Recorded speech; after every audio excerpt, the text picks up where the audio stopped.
Salut! Avec le début de la nouvelle année, c'est le temps de vous présenter ma pile à lire pour 2022. Maintenant, est-ce que je vais la respecter? Ça reste à découvrir. Mais donc aujourd'hui, je viens vous parler de mes objectifs de lecture pour 2022 et des 22 livres que je devrais donc lire pour respecter ces objectifs. Pour 2022, j'ai plusieurs souhaits. J'ai donc décidé d'organiser ma pile à lire par catégorie pour toucher à chaque objectif petit à petit. Et le premier objectif qui sera mon principal cette année, c'est de lire les plus gros livres qui traînent sur ma pile à lire depuis des années parce que j'ai trop peur de m'y affronter. Mais là, en 2022, ça suffit. Je ne veux plus les voir. Et la seule solution pour ne plus les voir, c'est de les lire. Qui y aurait cru? Et donc maintenant, je vais vous présenter les 3 gros livres que je dois avoir lus d'ici la fin de 2022. Et dans le meilleur des mondes, je lirai un livre de plus de 600 pages par mois pour un total de 12. Mais dans tous les cas, il faut que parmi ces 12 ou ces 3, il y ait Jane Eyre de Charlotte Brontë. C'est un classique de la littérature anglaise qui suit une jeune femme qui est pauvre et orpheline, mais qui réussira à faire sa place dans la société riche anglaise. Ce qui m'a vraiment attirée avec ce livre, c'est que je ne connais personne qui ne l'a pas apprécié. Je pense que tous les avis que j'ai vus de gens que je connais n'étaient jamais en bas de 4 étoiles, donc j'espère vraiment que ce sera mon cas aussi. L'édition que j'ai, elle est vraiment molle en passant.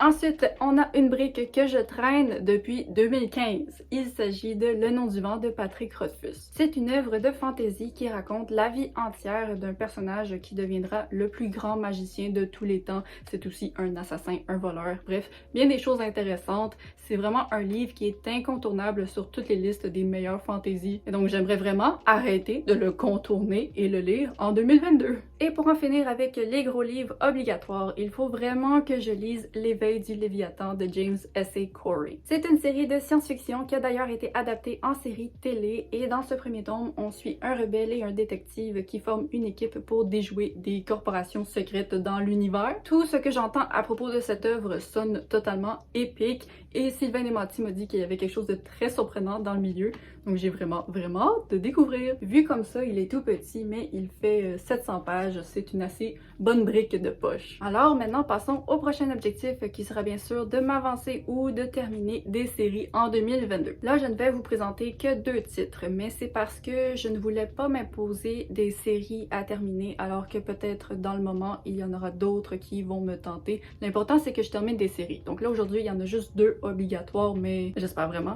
vraiment terminer plus que ça parce que comme j'ai dit dans mon bilan de 2021, j'ai présentement 42 séries en cours. Mais je pense que d'ici le temps que cette vidéo soit publiée, ça va remonter à 43. Mauvaise nouvelle, c'est rendu à 44. Et donc, ma première série à continuer, ce sera Killing November de Adriana Mater. C'est le 2e et dernier tome, je crois, à moins qu'il y ait une surprise. C'est un thriller jeune adulte qui suit un personnage qui se fait envoyer dans une école pour assassin totalement coupé du monde, sans électricité, avec un sacré mode de punition. Le premier livre m'avait vraiment plu et je viens tout juste de mettre la main sur le 2e, donc j'ai très hâte de continuer. Et pour ce qui est de l'autre série que je dois continuer, il s'agit de Dune de Frank Herbert, une opéra de l'espace qui était à la bouche de littéralement tout le monde en 2022 avec la sortie du film. J'avais bien apprécié le premier livre lorsque je l'avais lu il y a quelques années, donc oui, il faut que je continue, surtout en considérant que la série a 6 tomes, donc allez hop, au boulot, il reste du chemin à faire. Continuons avec le prochain objectif qui sera de donner la priorité aux livres qui traînent sur ma pile à lire depuis des années. J'ai 3 titres obligatoires pour 2022, mais franchement, j'aurais pu en mettre 50. Le premier titre est Book of a Thousand Days de Shannon Hill. C'est une œuvre fantasy jeune adulte qui suit 2 jeunes filles qui vont se faire enfermer dans une tour pendant 7 ans parce que l'une d'entre elles a refusé de marier un homme exécrable. Bravo pour elle, mais maintenant, les 2 filles doivent faire des choix désespérés pour leur survie. Honnêtement, le seul moment où j'ai entendu parler de ce livre dans ma vie, c'était sur la chaîne de Hayley in Bookland qui lui avait donné 5 étoiles et c'est là que je l'avais ajouté à ma liste. Mais ça fait des années. Les filles dans ce livre ont attendu 7 ans dans une tour et je ne veux pas que ce livre attende 7 ans sur ma palle. Ensuite, pour le prochain vieux livre, je vais y aller avec un classique personnel. Chaque année, j'ai l'habitude de lire 1 à 3 livres. C'est pas 3, 1 à 3 livres de Stephen King et en 2021, je n'en ai lu aucun pour la première fois depuis très longtemps. Donc là, je vais mettre sur ma pile à lire un des plus vieux livres que je veux lire de lui et il s'agit de Cimetière qui semble être un des livres les plus universellement appréciés. Je ne vais pas vous dire son résumé parce que j'évite vraiment de lire les résumés de Stephen King, mais tout ce que j'en sais, c'est à propos d'un cimetière pour animaux, je crois. J'étais censée le lire en octobre, je l'ai pas fait, donc là, espérons que je le fasse. Et pour en finir avec les vieux livres, je vais y aller avec American War de Omar El Akkad, qui a une traduction française sous le même titre aux éditions J'ai lu. C'est de la science-fiction qui parle d'une fillette endurcie par une guerre en 2074 et qui deviendra une machine impitoyable de guerre. Sérieusement, ce livre, on dirait que je le procrastine depuis ma naissance. C'est exagéré, mais depuis que j'ai ajouté sur ma palle, j'ai changé 3 fois d'adresse. Ça fait 3 bibliothèques où je recherche s'il est disponible et il l'est et je le lis pas. Ah ouais, ah ouais! Mon prochain objectif est un petit peu particulier et c'est de ne pas hésiter à lire des livres qui m'intéressaient déjà avant qu'ils me soient recommandés. Donc là, j'ai 2 livres que j'avais déjà l'intention de lire, mais que j'ai encore plus l'intention de lire depuis que des gens m'ont dit que j'allais les adorer. Le premier titre, c'est The Love Hypothesis de Ali Hazelwood. C'est une romance qui connaît un grand succès en ce moment et on y suit une biologiste qui ne croit pas en l'amour à long terme, mais en tant que scientifique qui se respecte, elle sait qu'une telle affirmation demande des preuves. Il y a des mentions de fake dating, de enemies to lovers, donc très hâte de voir ça. C'est une œuvre qui m'a été recommandée par une bonne amie, mais ensuite je l'ai vue dans le top 10 de Estelle pour 2021 et donc ça m'a vraiment encore plus donné envie de le lire. Let's go! Je lis ça bientôt! L'autre livre, c'est une recommandation de Karine Labouquineuse et il s'agit de Iron Widow de Ziran Jezao. Comme l'indique la catégorie, c'est un livre qui m'intéressait déjà, mais c'est vraiment son avis qui m'a poussé à l'acheter au lieu de juste l'emprunter. C'est une œuvre de fantasy qui se déroule dans un monde où il y a des duos composés de un garçon et une fille qui doivent se combiner pour créer une sorte de robot géant à piloter pour tuer des extraterrestres. Sauf que dans le processus de la création de ce robot, il y a tout le temps un des deux qui meurt et la majorité du temps, c'est la fille qui décède. Sauf que cette fois-ci, c'est notre personnage principal féminin qui réussit à tuer le garçon et devenir pilote de cet engin. Ça semble être une œuvre extrêmement recherchée avec un des résumés les plus uniques que j'ai jamais vus et j'espère d'ailleurs que je n'ai pas détruit ce résumé, mais en tout cas, ma hâte pour ce livre est au plafond. Mon dernier objectif pour 2022, c'est de continuer à faire quelque chose que j'ai fait toute ma vie et qui m'apporte le plus de plaisir dans ma lecture, c'est-à-dire varier les genres littéraires. Depuis des années, j'essaie toujours de lire au moins 4 genres littéraires par mois et c'est quelque chose qui fonctionne vraiment bien pour moi. Il n'y a vraiment aucun problème à lire juste les mêmes choses, le même genre. Si c'est ça qui vous fait plaisir, allez-y. Mais personnellement, on dirait que je suis capable de trouver le même niveau d'appréciation dans des bons livres, peu importe leur genre. Donc, je veux continuer à explorer. Je vais continuer à explorer. Je vais donc vous présenter 12 livres de 8 genres différents que j'ai l'intention de lire cette année. On va commencer avec quelque chose que j'aimerais lire beaucoup plus souvent en 2022 et qui est de la non-fiction. Le titre que j'ai choisi, c'est Le consentement de Vanessa Springora, qui m'a été recommandé après mon appréciation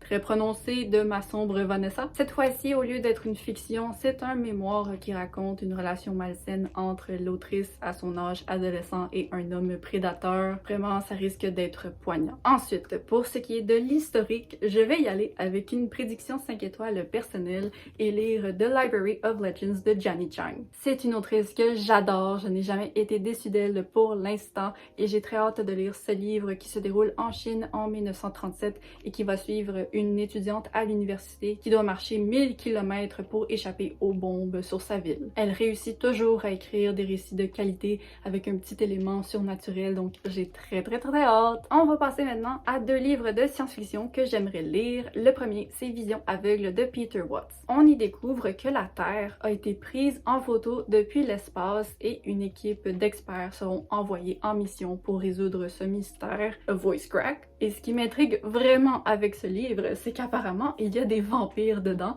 et je n'ai jamais lu des vampires dans un livre de hard sci-fi et c'est un mix qui m'intrigue au plus haut point. Le deuxième livre de science-fiction, ça va être Outre sable de Hugh Howey, qui est l'auteur d'un de mes livres préférés, Silo. Dans cette œuvre, le sable a englouti la planète depuis des siècles et il y a des plongeurs de sable qui plongent très profondément pour aller chercher et remonter des trésors des ruines. Encore une fois, cette c'est un résumé pour lequel je n'ai jamais lu une œuvre similaire. Maintenant, pour ce qui est de la fantasy, j'ai 2 titres en tête. Le premier, c'est Saison d'os de Samantha Shannon, un livre qui a vraiment été très apprécié dans mon entourage en 2021. On y suit des personnages avec des habilités spéciales, genre entrer dans la tête des gens, tout ça dans un contexte à Londres en 2059. L'autre livre de fantasy que je lirai, c'est Vicious de V.E. Schwab, et de ce que j'ai entendu, c'est une série dans laquelle on suit des vilains, et moi en général, j'aime beaucoup suivre des vilains quand ils sont bien écrits. Et là, je dis ça, on dirait que je vise un certain livre,